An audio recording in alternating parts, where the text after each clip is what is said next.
Welcome to episode 78 of the No Stroke Podcast. My name's David Dansereau. I'm running solo today without my favorite broadcast partner on the other end of the mic. I'm, of course, referring to my co-host Mike Garrow, who is hopefully arrived by now, safely in LA at the time of this recording to attend the 2025 International Stroke Conference. And maybe while he's out there, he'll even fit in time to take in a Lakers game. We'll see. So Mike will be taking part in an advisory board meeting for the American Heart and Stroke Association, and he'll be sharing his valuable care provider lived experiences and perspectives there. I urge Mike while in attendance to, keep pressing and to ask the hard questions of the event organizers to include more programming and access for patient and care providers at future events. I've witnessed and commented on this for many years, and even while I've been fortunate, to be able to attend 3 times over my professional career, it's never easy to get there, and my advocating to make it more affordable and inclusive has mostly fallen on deaf ears. So for those of you that are listening and, just arriving in LA for the event as well, be sure to say hello to Mike, introduce yourself, and, I figured I'd give out his personal cell phone number here so you can reach him. So if you have a pen, get it ready. I'm going to write it down. Here it is. It's 1. Yeah, just kidding. Mike, I wouldn't do that to you, brother. Instead, I want you to ping Mike on LinkedIn or reach out via the contact form on the nostrokepod.com website. And while registering there and engaging with other professionals, I ask you to also be vocal and think big about stroke by leveraging, this annual event to include more of the patient and care partners' voices in the process.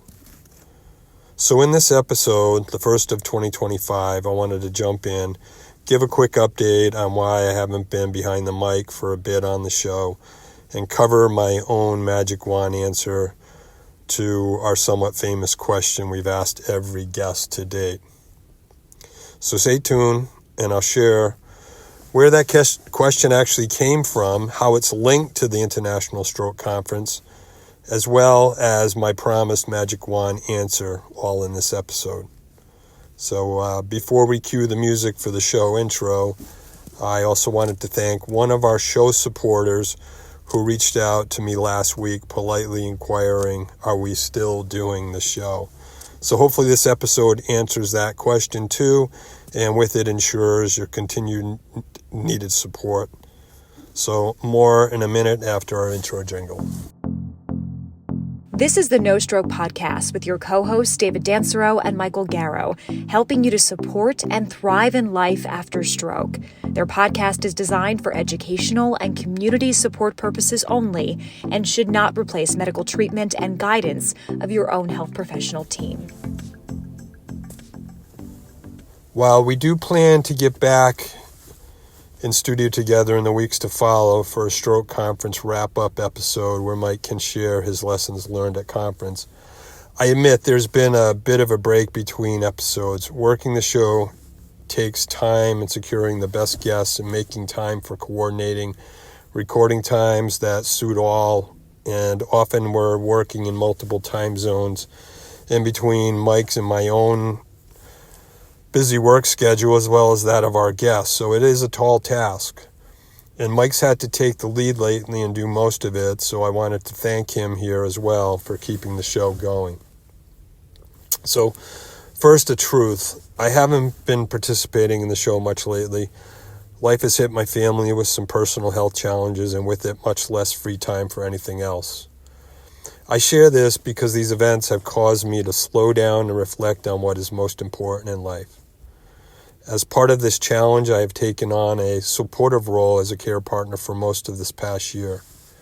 And with it, I have been internalizing a bit more about my stroke journey, the long road through recovery, and how it has impacted our entire family in various ways as it relates to this new challenge, and with it, the unknown of what lies ahead for us.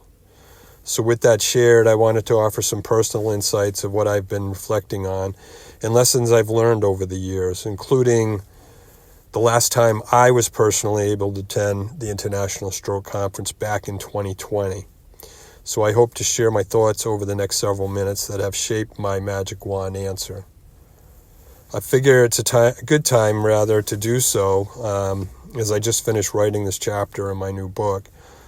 And all I know so far about stroke under the backdrop and timing of this week's ISC gathering. So what brought me to the ISC conference back in 2020?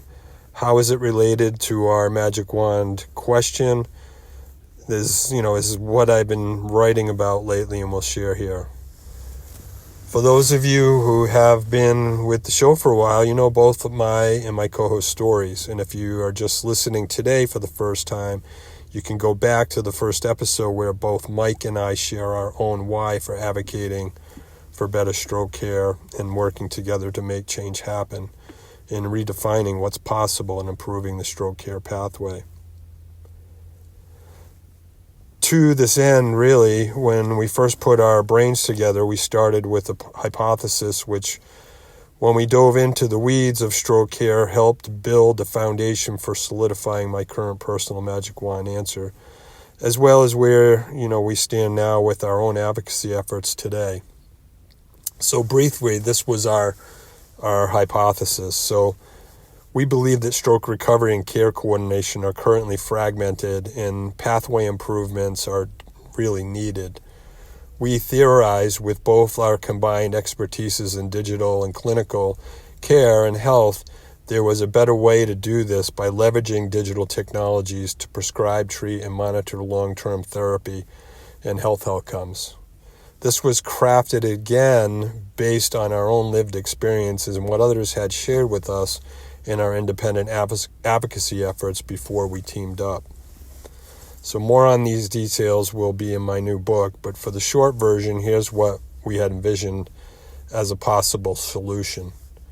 Many of you have heard us refer to Enable Us, which was going to be a digital therapeutic service designed to collect patient-reported outcomes and improve post-acute stroke care coordination and delivery for providers, survivors, and community support service partners to really enable better longitudinal care and stroke aftercare outcomes. So here's how, this magic wand question was actually born. We completed some initial product validation and discovery work in our what was called a Spark round for our big idea back in 2019 through the National Science Foundation's funded program called iCorps, which was a joint partnership with MIT and the University of Rhode Island. This round was a challenge because I was here in the U.S. and Mike was still in Ireland, and we both were balancing full-time work schedules, but we pulled it off over video conferences along with my live participation to meet the on-campus requirements. So one of the original discovery questions, which is now our famous magic wand question, in our own minds, of course, was born out of that learning process. So we asked, if we could give you a magic wand, how would you reimagine or improve the current stroke care pathway? So basically, we were learning through interviewing all these different customer segments in stroke care, what needed to be done or what bothers you the most about stroke and what would you do to improve care. We had started with some previously collected publicly available patient and caregiver study data which demonstrated this need, and then we built on this data and interviewed our first 66 customers to really to prove our hypothesis. But we required more interviews from healthcare teams to learn their pain points and validate our hypothesis further. So that's what we dove into in trying to improve and coordinating stroke care. So that is actually what eventually put me on a plane to LA back in 2020 for more research on our NSF grant-funded fusion round, which was the next round, to secure additional 24 interviews. So it was a busy 3 days for me. And, what I'd like to do is just not read you the report that I had to submit, but just leave it so I'll link to this post in the show notes if you want more of the data, but I had to do a report about my lessons learned at ISC and whether or not we were coming back with information that would want us to move forward with the project or stop the project. We had to do a go or no-go decision. So I'll read you just one paragraph. I stated after completing our fusion round of customer discovery, we have arrived at a go decision to move forward. Our personal assessment was weighed after completing an additional 17 personal interviews in Los Angeles at the ISC and 7 more follow-ups by video and phone meetings from working with leads obtained from that event. So these interviews built on more data in 2 of our desired customer segments that we were currently exploring.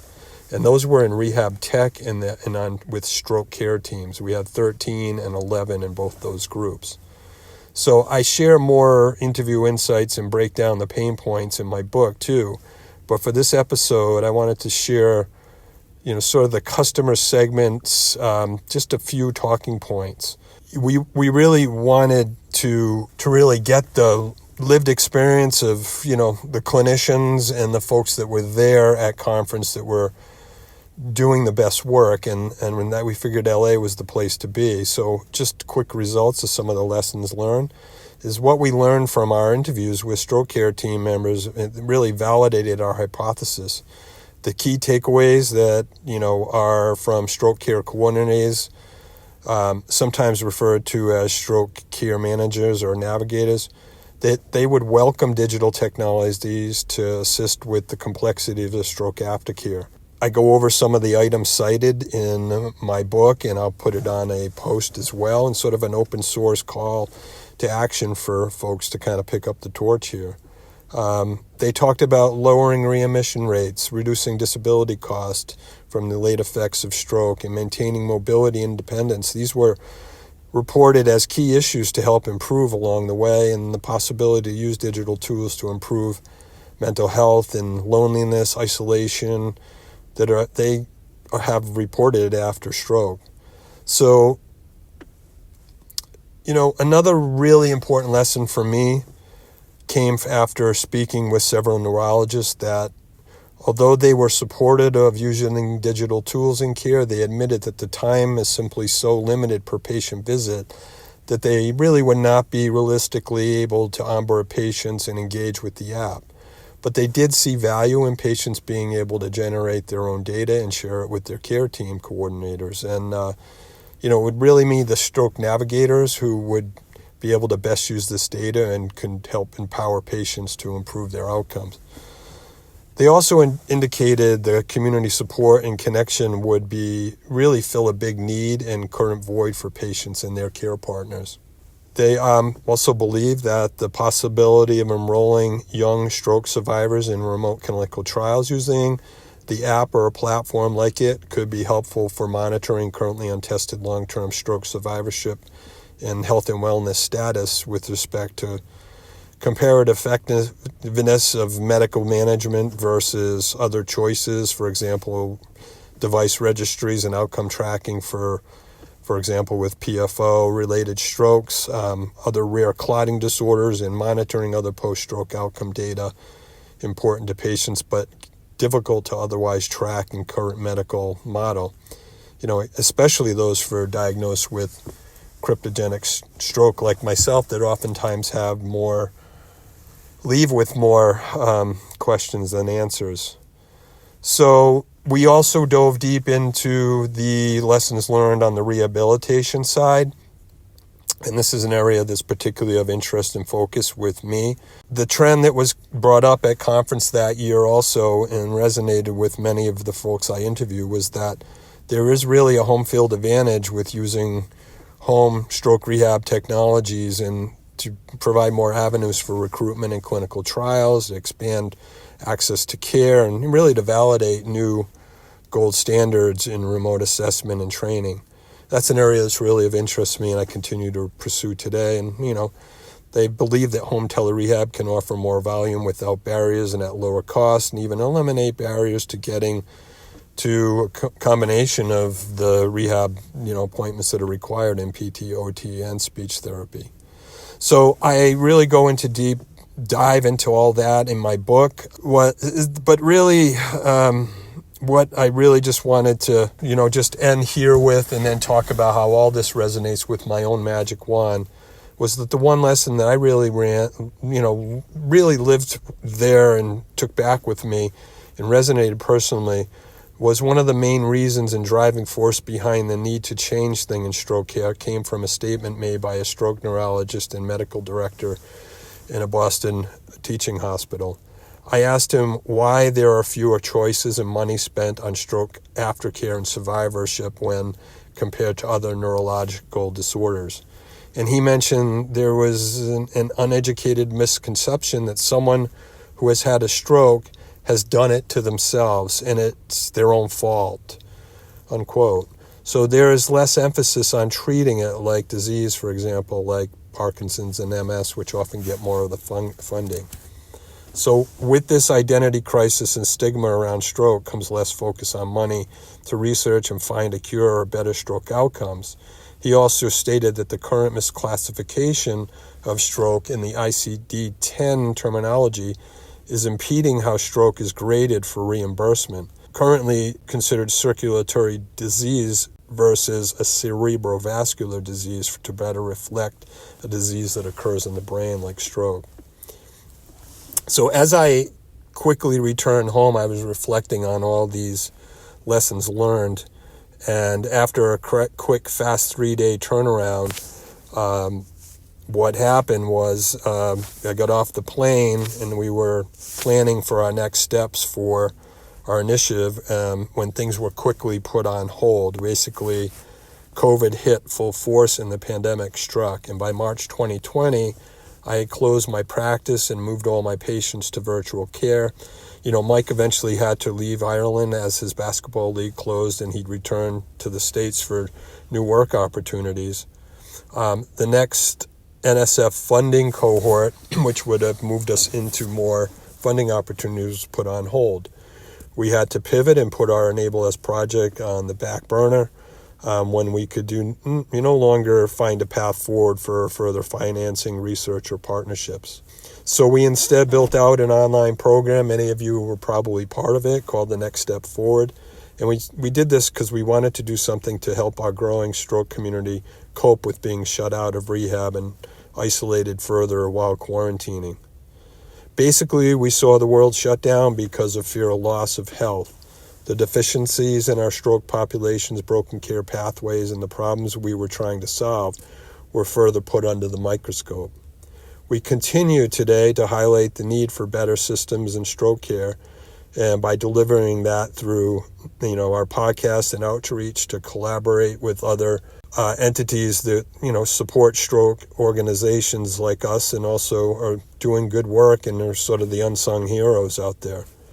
I continued to build out, test in my, when I returned to my private practice, and I refined my Smart Moves PT rehab pathways that were going to be part of our platform. With the goal to get accessible, effective, and engaging rehab technology into the hands of all that still need it when they're discharged. Maximizing mobility and functional recovery with fitness is the stroke survivor's lifeline after all, really, to offer the best potential outcomes, and I remain committed to delivering new gold standards for training and remote assessment, to reach more survivors where they need us to be the most, in their homes. And that's mainly one of the things that I'm working on in my book and is part of my magic wand answer, is just like we provide aftercare for patients impacted by cancer that are trying to manage diabetes, we offer long-term surveillance. In cancer, it may be a chemotherapeutic, it may be an infusion that's a targeted therapy. In diabetes care, it's insulin, it's tracking your A1C, it's maintaining good circulation and lifestyle change programs. In stroke, it's mobility and movement and reducing reoccurrence of stroke. Yet in the first two conditions, we offer pathways. In stroke, we have no longitudinal pathway for care that is mobility, movement, and community-based. So now, the rest of the story, what's next? I think there are more chapters to be written in this story, for sure. In my upcoming book, I reveal why I have to bring closure to the best of my ability with life after stroke. I aim to hand off my playbook when I'm finishing writing it, in essence. The care pathways are still broken. The magic wand can't fix things we can't get sustainable support for. And that's why I ask folks to be more vocal at the ISC and at their local chapters. We need to get stroke survivors and care providers heard. That's what we've illustrated in our research to date on each podcast and why I'm diving deeper into it in my book. One survivor I interviewed for the book said it best. Researchers and docs meet at their conference every year and come out advertising and promoting stuff and tell us what we need, but they never ask us. So how do they know? We aren't there to ask, they aren't, around, or we aren't able to be there to ask us what we need. They follow with don't tell, ask. Another one, she mentioned her husband had a stroke. She mentioned her family united to support his recovery efforts, doing fitness walks and doing fundraisers for the AHA and ASA. They've been doing it for the past 5 years. And when they wanted to attend conference, similar barrier that I experienced, they just couldn't afford it. For the longest time, I struggled with this too, but I have finally let it go recently. And I realized, in part, through all the discovery and research today, there are things that are broken. That's why I started this episode urging you all to ask the AHA and ASA to do better. Currently, we as stroke survivors are not the customers of the AHA and ASA. We are the product. I've observed there are better ways to work to help make us the customer again, and I'm going to outline a plan and pathway in my book. But I'll just leave it with this. And I posted this already. When I entertained trying to make arrangements to be part of the International Stroke Conference, at checkout, my fees were $1,600. That's before travel, that's before accommodations, that's before lodging, food.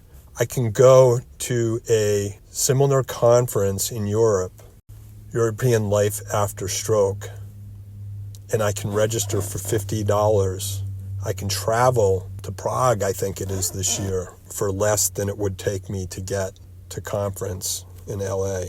So we have work to do, but if we're going to become a customer, we all have to work together.